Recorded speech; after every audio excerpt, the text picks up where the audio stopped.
guys! Welcome back sa aking channel. Ang video na ito ay part 2 ng ating lesson 2 na program development process. Bago mo panoorin ang video na ito, dapat mo munang panoorin ang part 1 at siguraduhin naintindihan. Kung di mo pa napanood, i-visit mo lang ang link na nasa description box ng video na ito.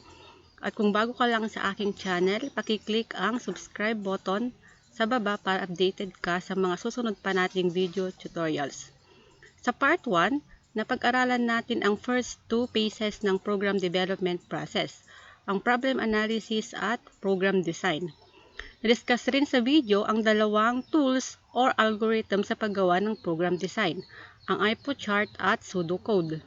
Sa video na ito, i-discuss naman natin ang pangatlong tool or algorithm ng program design at ito ay ang flowchart. First, i-discuss muna natin kung ano ang variable or identifier. So, variable or identifier are the names you give to computer memory locations, which are used to store values in a computer program. Variable or identifier are placeholder to hold a value. So, sa mga programming languages, kailangan natin ng variable na mag-hold sa mga values para magamit sa entire na program. Variable names are case sensitive, which means that variable name na big letter H na hello is not the same with small letter h na hello. So, magkaiba pong variables yan. Variable name must begin with either a letter, an underscore, or a dollar sign. Sa naming ng variables, underscore and dollar sign lamang ang acceptable as character. Wala na pong iba.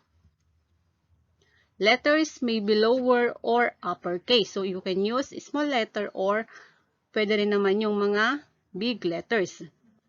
Subsequent characters may use numbers 0 to 9. So, acceptable din po ang numbers na 0 to 9 sa pagpapangalan ng variable. Example is num1, num2, mga ganon. Java keywords should not be used as identifier. Alamin natin sa next slide bakit nga ba hindi pwedeng gamitin as variables or identifiers ang mga Java keywords. Java keywords. These are predefined identifiers reserved by Java for a specific purpose and are always spelled in lowercase letters. Java keywords are reserved words that has its own special meaning in the Java programming language, and that meaning doesn't change from one program to another. So, it cannot be used as names for your variables, classes, methods, and etc. So, yun nga po, hindi pwedeng gamitin as variable names ang mga Java keywords kasi nga, naka-reserve yan at meron silang mga special meaning or may iba pang paggagamitan sa Java programming language. So, these are the example of a Java keywords na hindi pwedeng gamitin. Dito, meron tayong mga data types na ginagamit. Andito rin po yung mga control structures, yung loopings, and other keywords. So, pakitignan po ng mabuti kasi once na yan ay tinype mo sa Java, magiging red po yan. Ibig sabihin, yun po ay mga keywords. At hindi pwedeng gamitin as variable. Coding guidelines. For names of classes, capitalize the first letter of the class name. For names of methods and variables, the first letter of the word should start with a small letter. So, example of a class name is yung file name po ng program natin. So, last activity natin, pinangalanan yung My First Java Program ang inyong title sa Vision Mission. So, that is an example of a class name. Yung nasa public class, tapos yung susunod, ang tawag doon ay class name. Sa pagpapangalan daw ng variables, dapat nag-i-start with small letter lagi. So, tandaan po natin yan. So, in case naman na 2 words or more ang variable name mo, so pwede mong gamitan ng capital letter yung second word. So, example is char array. So, 2 words yan. File number. So, yung second na word ay big letter po yung simula. Nga pala, sa naming ng variable, bawal po ang may space. So, for example is total payment, tapos may space, hindi po yun acceptable. Magkakaroon po ng syntax error. So, dapat big letter P yung payment at wala pong space. Illegal identifier and legal identifier. So dito, meron tayong mga examples ng illegal identifier or variable name at paano siya gawing legal or acceptable na variable name. Example number 1 is total payment. Nakikita natin, meron siyang space. Sa variable names po, bawal po ang may space. So, paano gawin niyang legal?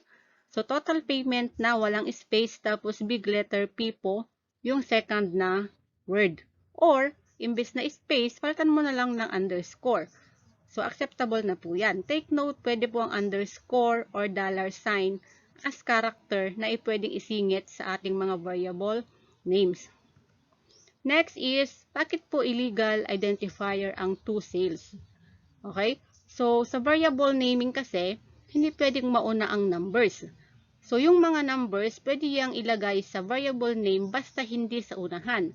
Pwedeng sa second na pwesto, sa third, or sa last.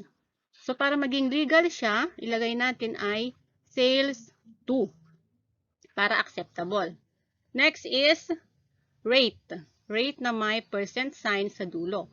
Hindi acceptable kasi nga tatandaan natin underscore lang at saka dollar sign ang pwedeng ilagay sa variable name. So, para maayos yan, rate na lamang ang ilalagay natin, wala na po yung percent sign. Next is at tax total. So, bakit po yan illegal identifier? Kasi meron siyang special character na at, which is hindi po valid sa ating variable name.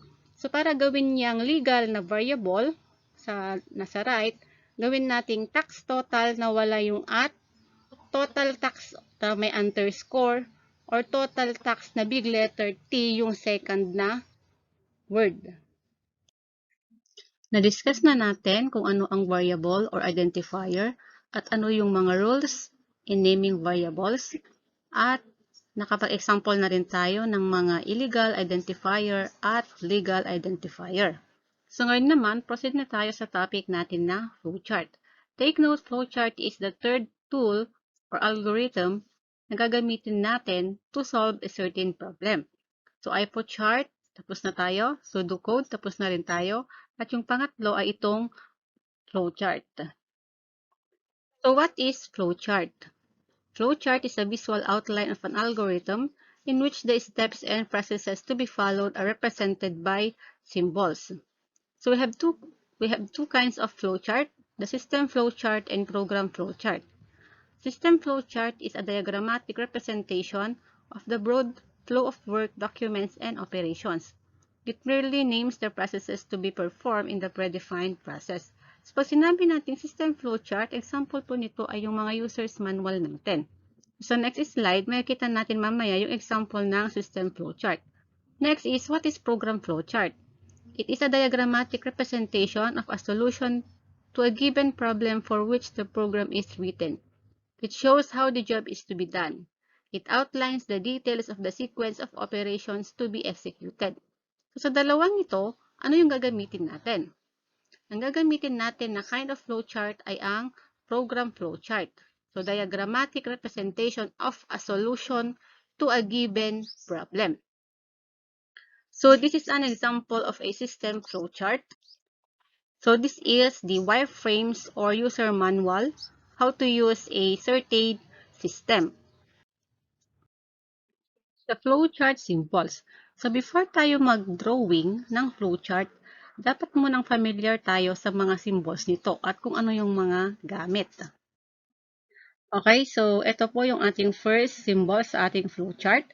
So, i-discuss muna natin guys ang pagkakaiba ng shape at symbol.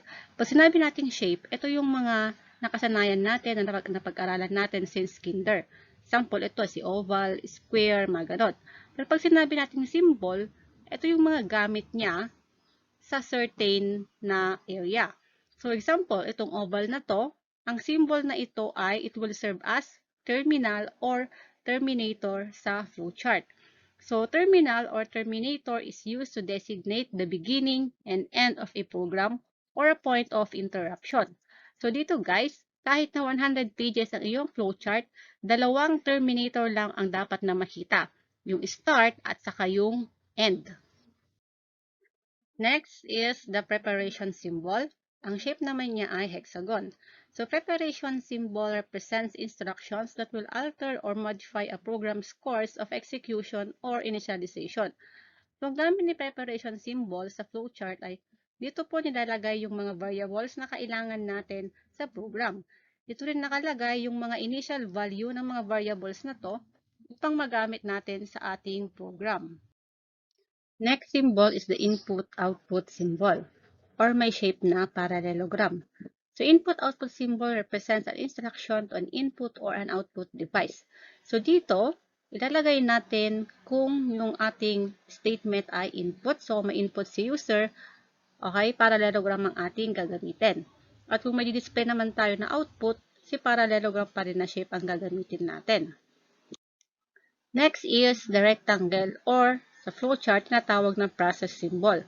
It represents a group of program instructions that perform a processing function of the program. So dito, si rectangle or process symbol, ang gamit po niya ay dito nilalagay yung mga formula or calculation. Next is decision symbol or diamond na shape. Decision symbol denotes point in the program where more than one path can be taken. So kapag nasa control structures na tayo later on, gagamit na po tayo ng decision symbol. So dito, pwedeng more than one path ang ating direction. So meaning, if true yung statement, ito yung output. Kung false naman yung statement, ito yung output. So meron siyang two or more path na pupuntahan. Next is on-page connector and off-page connector. So, ano naman ang gamit ng dalawang ito? So, unahin natin si on-page connector na may symbol na small circle. Si on-page connector, ang gamit po niya ay used to connect one part of a flowchart to another without drawing flow lines within the same page. Ibig sabihin, kapag may gusto kong i-connect na part sa flowchart pero nasa isang page lang sila, so you can use the on-page connector. So, ang gagamitin natin sa loob ng small circle is letters or big letter na letters. Okay, so start with A. Okay, so take note, pwede natin gamitin A, B, C hanggang Z po na letters. So, basta magkatugma sila doon sa kabilang part ng flowchart. Si off-page connector naman, ang gamit niya ay to designate entry to or exit from a page when it require more than one page. So, ito naman si off-page connector at ang kanyang symbol ay, ang kanyang shape ay small pentagon. Ang gamit niya ay kinoconnect niya ang part ng flowchart kapag nasa ibang page yung part ng flowchart natin na gusto nating i-connect. So, gagamitin naman natin sa loob ng pentagon is numbers. Okay, so 1, 2, 3, then, etc. So, ulitin natin. Small circle, big letters ang gagamitin. Kapag naman off-page connector, small pentagon ang gagamitin, tapos numbers po yung nasa loob. So, meron tayong example later on na gagamitan natin ng on-page connector at off-page connector para makita nyo ang pagkakaiba. Flow lines and arrowheads is used to show reading sequence in which flowchart symbols are to be read. So take note, meron po siyang arrowhead, hindi lang po siya basta line, to indicate yung direction or next na step ng ating flowchart. Para lalo nating maintindihan ang paggawa ng flowchart, let's take an example ng ating machine problem 1 from our part 1, lesson 2. Okay? So write a program that will add the two input numbers from the user, display the sum of the two numbers. So meron din tayong IPO chart. So we have the output, the sum, input x and y, and the process. Get a value for x and y, calculate the sum by adding the value of x and y, and display the value of sum. So dito naman, okay, so meron tayong example. So paano ba gumawa ng flowchart? Okay, so magbe-base tayo doon sa process or pseudocode na sinasabi. Okay, so unahin natin. Sabi natin, okay, so lahat po ng flowchart ay nag-i-start with an oval at nag-i-end with an oval din. Okay, so dito meron tayong dalawang oval, the start at saka end. Okay, start meaning the starting point of our flowchart and the ending point ng ating flowchart. The next is the preparation symbol.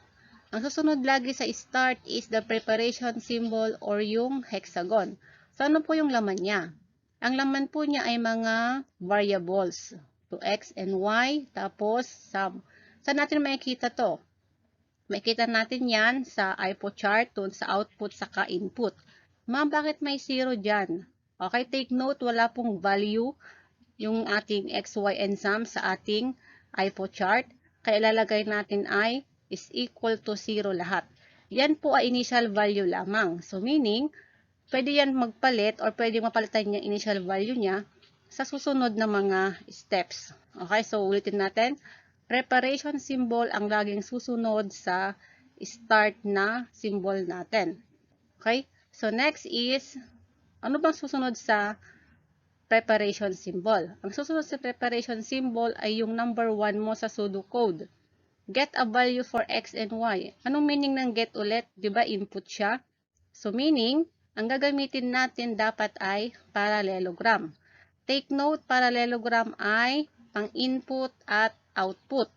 Okay, so paano natin malalaman kung siya ay input or output? Ilalagay mo lamang, okay, sa taas siya ay input or ilalagay mo is read. Meaning, meron kang kukunin na value from the user.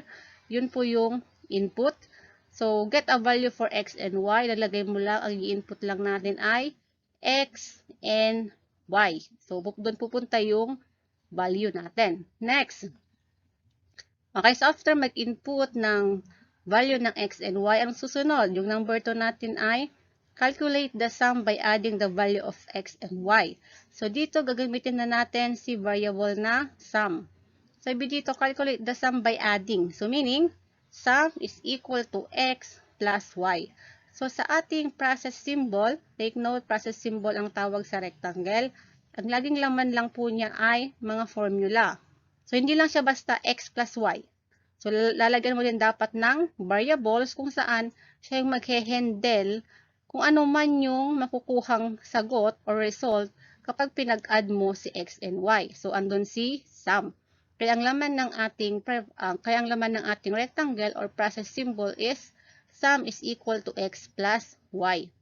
So, third is the display the value of sum. Take note, display, meaning output. So, ano nga ba yung ating output symbol? Parallelogram pa rin. Dito, ilalagay natin is display or print. Okay, then, we have the variable na sum. So, wag natin kalimutan guys yung display or print saka input or read. Kasi, sila yung magsasabi na yung parallelogram na yon ay input or output. So, after displaying the sum, mag-end na tayo. So, meron tayong oval na may nakalagay na end. Okay, so machine problem 2. So, Anna wants a program that will compute the tax of her house she bought for 800,000 pesos. The tax rate is 20%. So, ito po ay yung machine problem number 2 pa rin natin sa ating part 1, lesson 2. So, ano daw yung gusto nating output? Yung tax. Ano yung makailangan nating inputs? So, we have the x, 800,000, and rate na 0.20, which is, pag dinivide mo yung 20 sa 100, ang sagot ay 0.20. The next is the process. Calculate the tax by multiplying x to rate and display the value of tax. Take note, tax lang po yung gusto niya i-compute. So, yun lamang po yung output natin sa problem na ito. Okay, so gawan natin siya ng flowchart. But first, kailangan mo munang isulat ang pseudocode kasi yun yung basis po para sa flowchart. So, the pseudocode is, ito siya. So, the value of x is 800,000 and the value of rate is 0.20. Okay, so start tayo sa ating flowchart. Nakikita ninyo, meron tayong small circle or yung on-page connector na sinasabi. So, take note, ang gamit ng on-page connector ay i-connect natin yung part ng flowchart natin sa ibang side ng ating page within the page. Okay, so, dating gawin, always mayroon tayong start na symbol to represent the starting point of our flowchart. Then, always, preparation symbol yung susunod, yung mga variables natin. Okay? So, dito, kapag given yung value, like yung 800,000, dito pa lang sa preparation symbol, dapat nakalagay na. Kaya ang laman ng X natin ay 800,000 at yung rate ay 0.20. So, dahil yung tax ang i-compute natin, okay, so wala po siyang value sa preparation symbol. So, ilalagay mo lang ay 0. Take note guys, kapag gumamit ka ng mga variables or may nilagay ka ng mga variables sa preparation symbol or hexagon mo, dapat siguraduhin na nagamit mo lahat. Okay? Kung hindi mo naman nagamit, pwede mong burahin. So, take note yung mga spelling din. So, for example, small letter X yung ginamit mo sa 800,000. Pagdating sa process symbol, naging big letter X. Okay? Hindi po pwede yon. So, magkaibang variable po yon. So, dapat small letter X din kasi yun yung nakalagay sa preparation symbol mo or yun ang nakadeclare. Okay, next natin. So, next step is calculate na agad. So, pag sinabing calculate, compute, so meaning formula. So, ang gagamitin natin ay rectangle or the process symbol. So, ano ba yung formula to compute the tax? Okay, so tax equal to X times rate. Take note, yung times natin sa mga programming languages ay asterisk, not X. Okay, next natin. Ano yung next step natin? Display the tax. Take note, meron tayong small circle dito. Okay, paglabas sa ating rectangle, papasok siya sa small circle. Okay, meaning, meron pang susunod na step.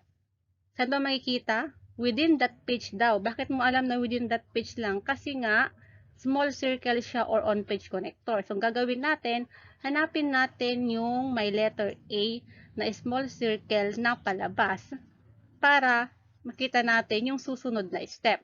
So, sa susunod na step, andito siya sa right. So, small circle na A.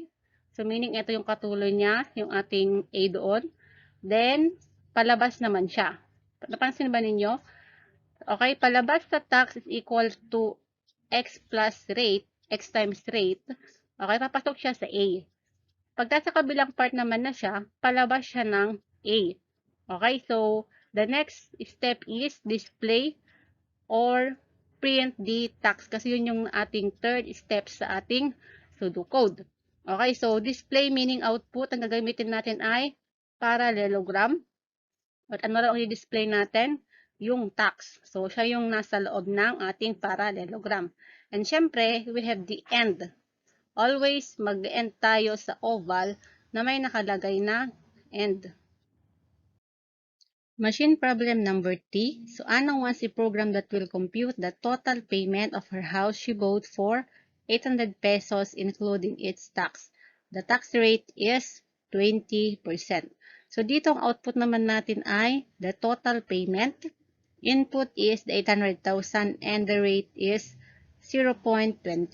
So, yung process natin, so calculate the tax by multiplying X to rate. Calculate the total payment by adding X to tax and display the total payment. So now, gawin muna natin yung pseudocode para may-basis tayo sa ating flowchart. Take note, given yung value ng X at sa rate natin na 0.20. Then, calculate the tax, calculate the total payment, and display the total payment. So dito, meron tayo nakikitang small pentagon, which means okay, meron tayong off-page connector nang ibig sabihin ay yung katuloy ng ating flowchart ay nasa ibang page. Okay, so start tayo. So always start po. Okay, so oval. Then next is the preparation symbol. So sa preparation symbol, ang laman niya ay yung mga variables na gagamitin mo. So X equal to 800,000 and rate is equal to 0.20 kasi given na yung value ng X and rate. Then, dahil i-compute natin yung tax and total payment is equal to 0 muna sila. Yun muna yung initial value nila. So, next step is, so, calculate the tax by multiplying X and rate. So, dahil siya ay formula, siya ay nasa process symbol or rectangle.